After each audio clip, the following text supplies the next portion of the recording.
I screamed like a baby, but no more tears would come. I had already cried them all. The taste of the soil in my mouth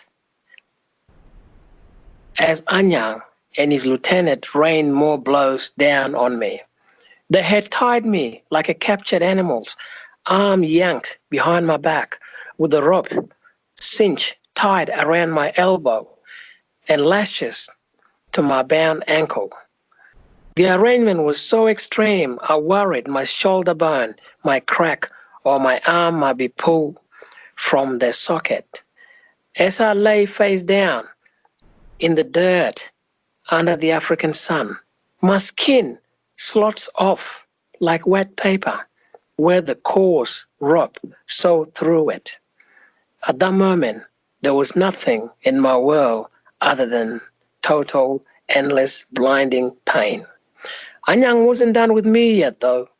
He used to take the suffering up a notch or two by rubbing chili powder into the welts and cut he inflicted. Sometimes the pain would cause me to pass out. Other time, I searched for some sign of compassion, but there was nothing.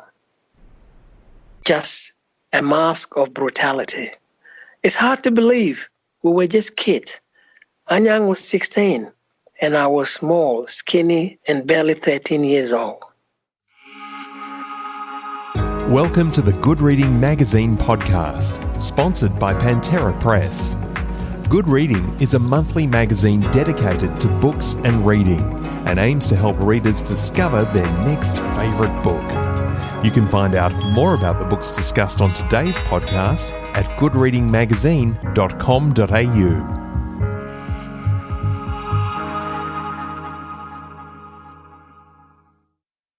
Hello and welcome back to the Good Reading Podcast. I'm Max Lewis, and today we're joined by Sudanese-Australian actor and youth volunteer Ayik Chut Deng. You may remember Ayik from the SBS reality program Look Me in the Eye, where he opened up about his experiences as a child soldier in the Sudanese civil war of the early to mid-90s, and came face to face with his childhood tormentor. He's now written The Lost Boy, Tales of a Child Soldier, which recounts in unflinching detail his brutal childhood, the trauma that followed him into adulthood, and how he overcame it all to be the man that he is today. Ayik, thank you so much for joining us today. Thank you, Max. Thank you. So how did the idea to write a book based on your life come about? How did you get into that?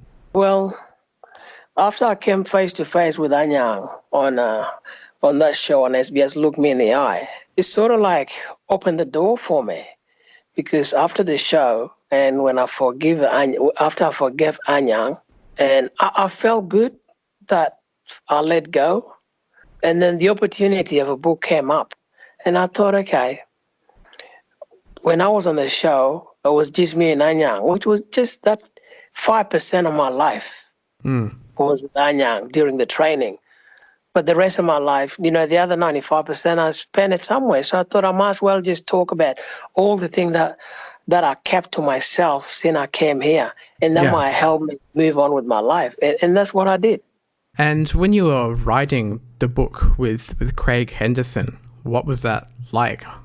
When we were writing the book, I went back to my childhood age when I was in the rebel, because most of the time when we were working on the book, there was some part that used to get me very emotional, and so it was hard, honestly. It was hard writing the book again, because I went back to the time I was trained.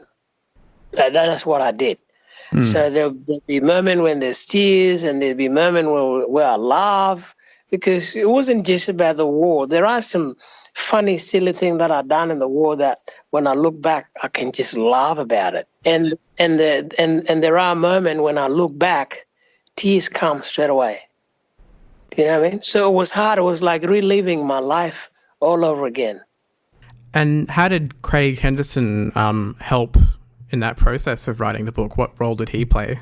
Oh, Craig Henderson helped me in many different ways, working on the book, writing the book, and also when he was questioning me every time, whenever we talk about something that had killing in it, when he sees that I'm sort of like getting emotional, he'll pull out of that. He'll come up with another So okay, let's talk about this. Let's leave that now. And because Craig, he's a funny guy. He's got that Aussie humor. He doesn't just, now he'll just say, fuck, let's talk about this. Fuck, let's talk about that. I say, all right, fuck it then. Let's do this. And that's how we just cope with it. We're just having a laugh because of his humor. It helped me a lot. In telling this story of this kind of brutal part of your life, were you ever worried that some parts might be too shocking for people to read? Yeah, of course. There's a lot of shocking, part in that book. And that's why I just said if I get to tell my story, it might help other people understand life a bit more better than they do. Because, first world problem, my iPhone is broken. That's it. I came from where if I walk down the street or down the bush, I can find a dead body there. Do you know what I mean? Yeah. But here, you hit my car. It's a big deal. My dog's been run over. Yeah. It's a big deal, which I understand now because I sort of fit in this life right now. When I first came here, there was a lady in Toowoomba. I think her dog was ran over by a car. And she was just crying, making this big scene. And I'm thinking, when I was back home, I'll go to the bush, I'll find a dead body. During the war, I saw so many dead people, and no one will even cry. And this lady's crying about a dog? Well, that was years back then. Now, if you put me in her shoes, I'll do the same thing. I'll cry if I see a dog getting run over. Do you know what I mean? Yeah, it's a big difference between worlds. I had a different, I was still living my past back then. But now I'm living fully here in Australia. So I'm sort of trying to fit in. Well, before we focus on the book a bit more, would you be able to give our listeners a brief history of the conflict in Sudan that you were involved in? Well, the war started when I was very young. So I didn't know much. All I knew, the war was just between Muslim and, which is the north, and south, which is us, which is Dinka and Lutuka, all these different tribes on south. So that's all I knew about the war. I didn't know when it first started, because I didn't go to school to study that. So I didn't know about it. But when the war started in 83, which is the war that I ended up getting involved into, that's when I realized, okay, the wars between, which is Muslim and us. A lot of South Sudanese back then in the 80s, they weren't Christian. Some of them believe in different gods. It might be a goat. It might, because my mother believed in rattlesnake. You see all that sort of, at the time, that's before she became Christian. Now she's Christian. But back in the 80s, my mother used to believe in snake. It was their god. So when the war started, I was just going with the flow as a kid. And I was okay, people are fighting. I'll go and get a gun and fight as well. And you mentioned the Dinka group, which is the tribe that you grew up in. Are you able to tell us a little bit about what life was like in the Dinka tribe when you were a child? All I remember, I was just, taking care of you, looking after your cattle. Your cattle, that's your wealth, and that's what we Dinka, we don't kill our cows. We breed them. The only time we kill a cow is when someone died or when there's a wedding. That's the only time we're trying to slaughter a cow. Apart from that, we just breed them. We just breed them and just look after them. The more cow you have, that you are wealthy. And that was the Dinka life that I started in. So when I was a little boy, I even had my own little bull. I had a bull that I used to make songs about him. And then before I knew it, that bull died. And my heart was just shattered that my bull died. And straight away, the war followed. So from the bull, I went to the gun. Well, you said how you wanted to join the SPLA, the Sudan People's Liberation Army, to fight the Arabs. So you weren't forced to join; you willingly joined. What do you think might have happened to you at that time if you didn't go and join the army yourself? If I didn't join, I probably would have been forced to join. Anyway, either way, I would have still be part of the SPLA. But because I volunteer first, I went in there, and then after a few months, I said, nah, that's enough. I can't handle it. Yeah. And then I took off. I ran. And then from there, they never stopped looking for me. And I ran that many times, I couldn't keep a track of it. I lost track of how many times I ran. After your training, you did engage in some combat, but you were never directly on the front line thanks to your sister's connections to the SPLA. If you didn't have that kind of protection and you did experience frontline combat, do you think you would still be alive today? No. If I didn't have some of my family as leaders in the rebel, I would have been sent to the front line, and only God knows if I would have lived or not, because I lost a lot of friends, a lot of child soldiers I was trained with. They didn't have family that will take them, put them somewhere, like what my auntie did to me. So they went straight away. As soon as they finished training, they were deployed to the war. And some of them never came back. Even coming to Australia too is because of my sister, because if my sister wasn't there, there's no way I would have been here. There's no way my brothers or my sister would have been here to Australia. Is because of her. Do you know what I mean? So you always get, if you don't have anyone up there on that rank in the rebel, then you have nowhere to go.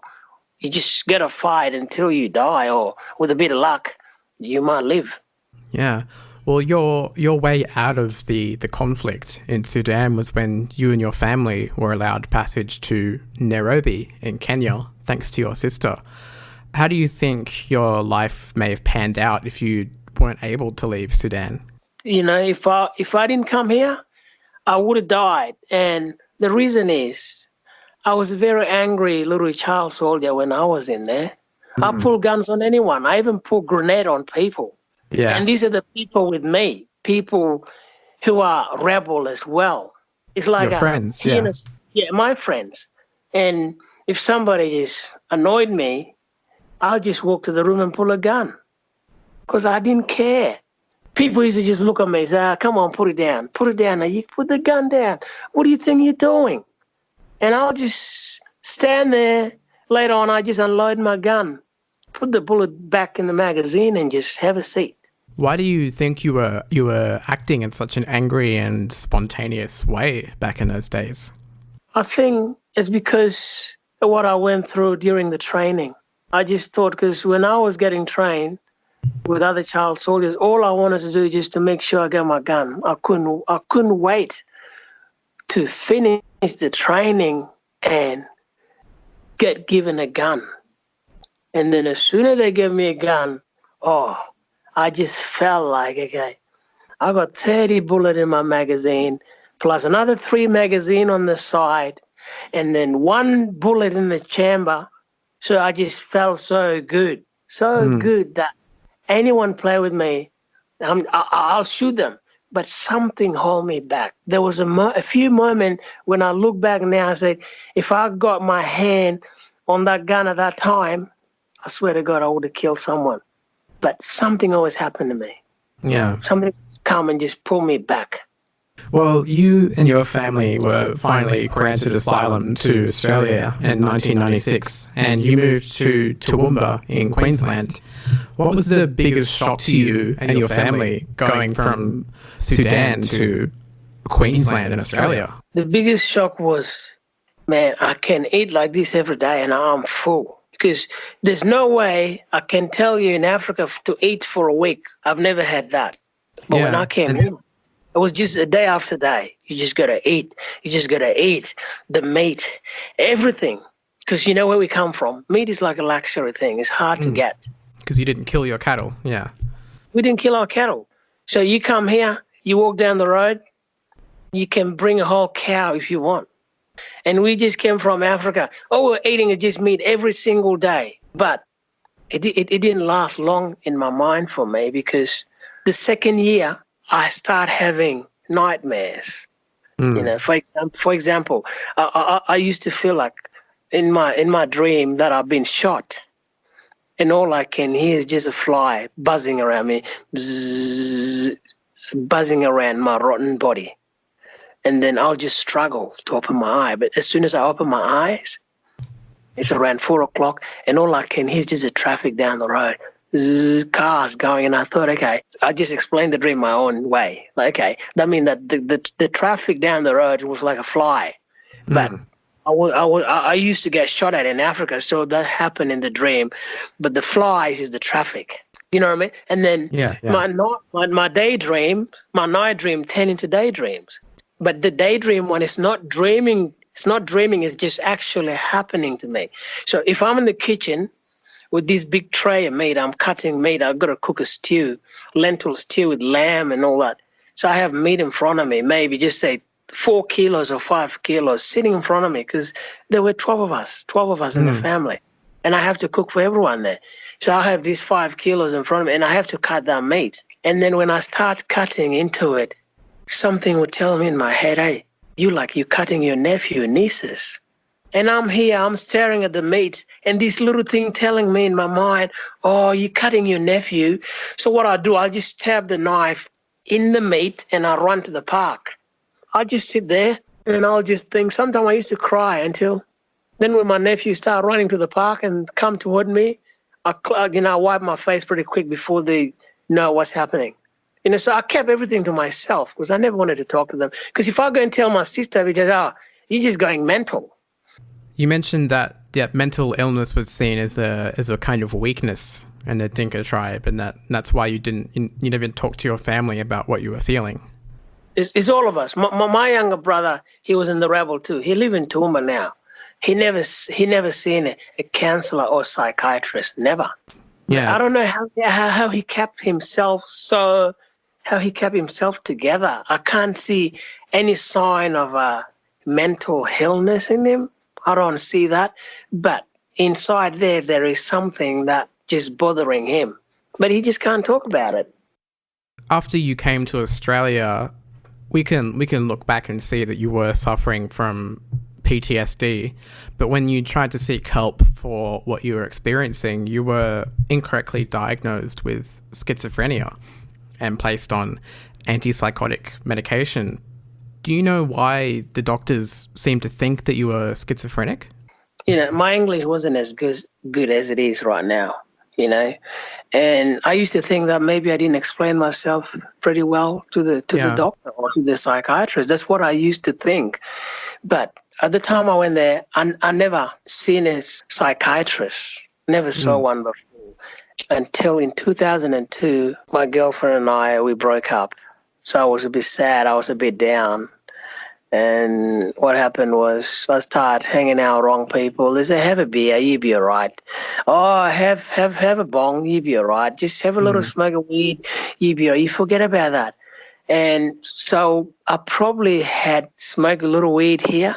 And then by the time I went to see a psychiatrist, they probably asked me, yeah, what's wrong? Yeah, I broke up with my girlfriend. Is that all?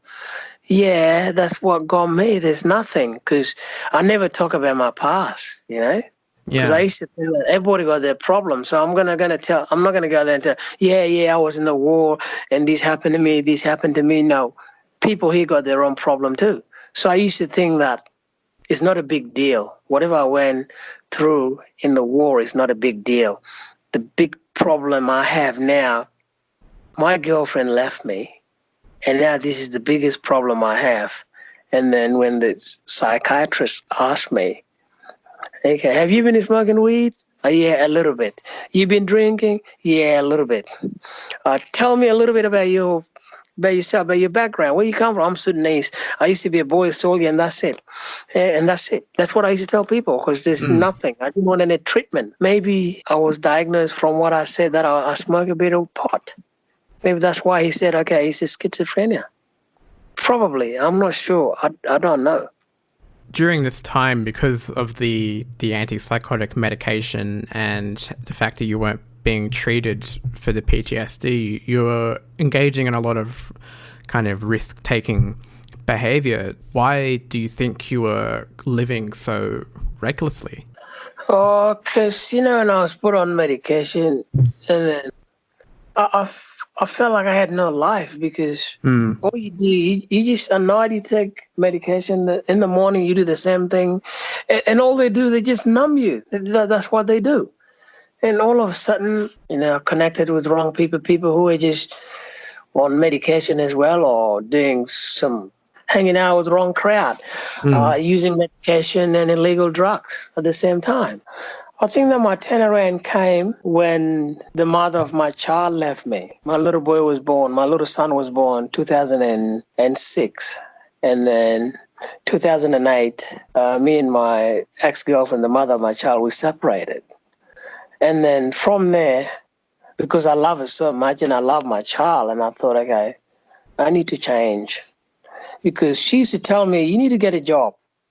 And I said, yeah, I will get a job when I get better. This is what the doctor said I should take. This is what the psychiatrist said I should take. Take medication and you'll get better. And then she said, well, you've been taking them since 2002.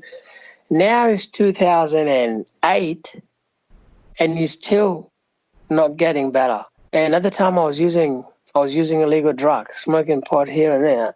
So at the time I just stopped using drugs. And from there, after I stopped using drugs, I started thinking, I need to stop using medication as well because these medications are not helping me. I've been on them now since 2002. Now it's 2008. They're not helping. And then I went on to keep taking them until 2010. And that's when I stopped because I knew I couldn't go anywhere. I couldn't get any better with them on, so I just stopped taking them. And so it took you talk about in the book how it took you like 2 or 3 years to fully get off that medication. Yeah, for my body to be me again, because when the first time I stopped, it didn't help. I couldn't sleep, because the body always just wait for that tablet and then a bit of water. I'll be lying down, my body's dead, but the brain is just awake because it's waiting for that tablet. I just said, no, I refuse. There was a time when I used to cry at night time. I'll just hit the wall, I hit the couch, everything. I'll just bang everything, begging for sleep. I just wanted to sleep. First, I used to ask to sleep for 1 hour. 1 hour, the first thing I used to ask for, please God, let me sleep for 1 hour. If I sleep for 1 hour, I'll be happy. And then over the months, it just got better. Can sleep 1 hour, then 2 hours, then 3 hours, then 4 hours. Over the years, I got better. After you confronted Anyang on the SBS program and forgave him, what was your relationship with him like after that? After that on the show, we ended up catching up. I even introduced my son to him. I took my son to him. And then a few weeks later, I went there and spent a week with him. I stayed at his place for a week. At the time, he wasn't living with his wife. He was living with one of his cousins.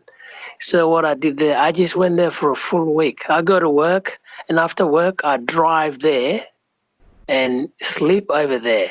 Because there was only 3 of us, me, him, and his cousin. So I just wanted to get to know him better as a person. And we had a little chat about what he used to do to me. And said, Anyang, how do you feel now, Ayik, man? I'm really sorry. I wasn't me myself, I just had to do what I had to do because I was worried about those who were over me, the big bosses. Because he told me that he was worried what might happen to him at the time. So he had to just do what he had to do. And I told him, I said, young man, you are lucky, my brother, because, you've changed, you've got a beautiful family, you got, beautiful grandkids, and, people change in life. And I told him that Australia has taught me so much. Australia taught me to forgive. Australia taught me to say sorry, which I never do. And I told him that if it wasn't Australia, man, you'd be dead. And I wouldn't even be here myself, because if I kill him, something will happen to me. I told him that we're both lucky. Australia saved us both. I'm better now because, seeking help. Because if I didn't seek help, this thing in me would just blow up like a bomb. Yeah. Because it's a ticking bomb. It's in there. Like I said, if I didn't come face to face with him, only God knows what would happen to Anyang, because I still got the memories. I'll forgive him, but I'll never forget what he did to me and what he did to our child soldiers. My best friend that he used to torture me with committed suicide in 2002. And he's the guy that Anyang used to beat up. He used to tie him up like he tied me up. Because every time I used to escape from the training, I escaped with this guy. His name was Daniel. Daniel Deng. So I even named myself after him. Because he was baptized. He was baptized before me in the rebel. And then after he told me, yeah, my name is Daniel, I was baptized. I said, okay, I want to be called Daniel as well. So I was baptized after him. Just like him. It wasn't because of that Daniel that was thrown in the den, as the Bible said. No, I got the name Daniel because of my best friend who committed suicide. Well, following all of that, you now find work as an actor and also volunteering at your local PCYC. Are you able to tell us a little bit about what you're doing nowadays?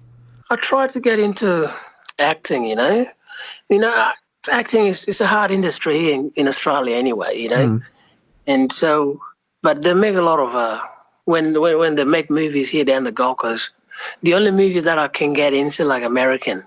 Like, I've been in a few movies, even the Pommy movie, In Between Us Two, I've been in that one. Scooby-Doo, I was in that movie. San Andreas, I was in that. Thor Ragnarok, Aquaman. So I've been in a few movies, but there's no role. There's nothing big, no speaking role. It's just extra work, But the dream is to have a speaking role. That's what every actor wants, just to have a speaking role. It doesn't matter how big the role is or small it is, it's still a role. And that's what I want. That's the next thing that I wanted to achieve, to have a role in a film. It'd be just fulfilling, Because the first time I watched a movie, I was in the Rebel. And the TV was as big as microwave. And the TV was about 15 meters to 20 meters away from me. And we were in the jungle, in the Ethiopian jungle.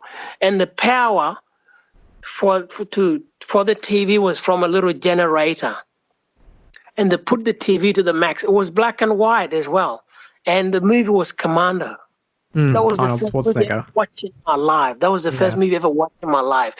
And then I was just thinking, look at this white guy. He's the biggest white guy I've ever seen in my life. I've never seen a black man like that in my whole life. That looked like Arnold. Till today, the first time I watched a movie on that microwave TV, I call it a microwave TV, and it was black. This guy jumped out of the plane and landed on his feet in the swamp and no scratch, nothing. How does he do that? Do you know what I mean? And then when I came here, I realized there's something called acting. I said, what is that? Where you pretend. I said, well, the first movie I watched, the guy didn't pretend. He was doing it for real, saying, nah, he did. I said, oh, well, then I just went to work as an extra. And that's how I started. And from there, I played my first role in 2017 2018, I think, as an actor. And I play real me. I play a refugee coming from Indonesia to Australia on a boat on a TV series called Safe Harbour. That was my first role. What kind of stuff do you do with your volunteer work at the PCYC? I just, whenever they need me, so I go and work with them. I just work around the gym, and at the same time too, there's one police officer there. He's the manager of PCYC. He told me a while ago. He said, Ayik, I wanted you to be able to get your blue card so you can work with young people. And that's what I'm working on right now. I want to get my blue card and be able to work with community, be able to work with young people, help them, those who are lost, those who got alcohol problem, those who go to jail and come out. I want to be able to help them. And also, I want to be the best father I can to my children. Yeah. I got children. I got a 13 and a half years old, my little son, who is at the age when I first joined the Rebel. So he's at that age when I first joined. When I look at him now, I say, you can carry an AK-47 and you will shoot it better than me, because he looked more healthier than me when I was Rebel. Do you know what I mean? And I've got a 16-month-old daughter. And they're the people that I wanted to live for. I want to live happy and die happy in this country. That's it. I don't want to die violently, because if I was in Africa, I would have died like that, violently. but now I'll die like happy. Well, for my final question, early in the book you talked about how when you were a child in the Dinka tribe, you had dreams of being a Dinka singer. Since then, now that you've kind of settled into your life in Australia, have you tried to rekindle your dream of being a Dinka singer? I made myself a guitar. You made a guitar? Yeah, which is it's called rababa. It's a traditional, I think it came from North, which is Arab. I made one here and I do play it every now and then, and I sing Dinka songs. I learned how to play it when I was in the rebel. So I made one here, and every now and then I play that. The thing is, with the Dinka one, I wanted to have cattle. I want to have cows and make my song about my cows, or a beautiful girl that I like. That's what I wanted to do. But I can't do it here. I can't do it in Australia. This is a different lifestyle. I'm not going to sing about girls in Dinka, even though most of my girlfriends in the past were white. So if I go and sing to them in Dinka, they'll probably think, what the fuck is he doing? Yeah. So it'll be just something different, So, yeah. Ayik, thank you so much for joining us on the podcast today. Well, thank you, Max. I appreciate it. Thank you for having me here.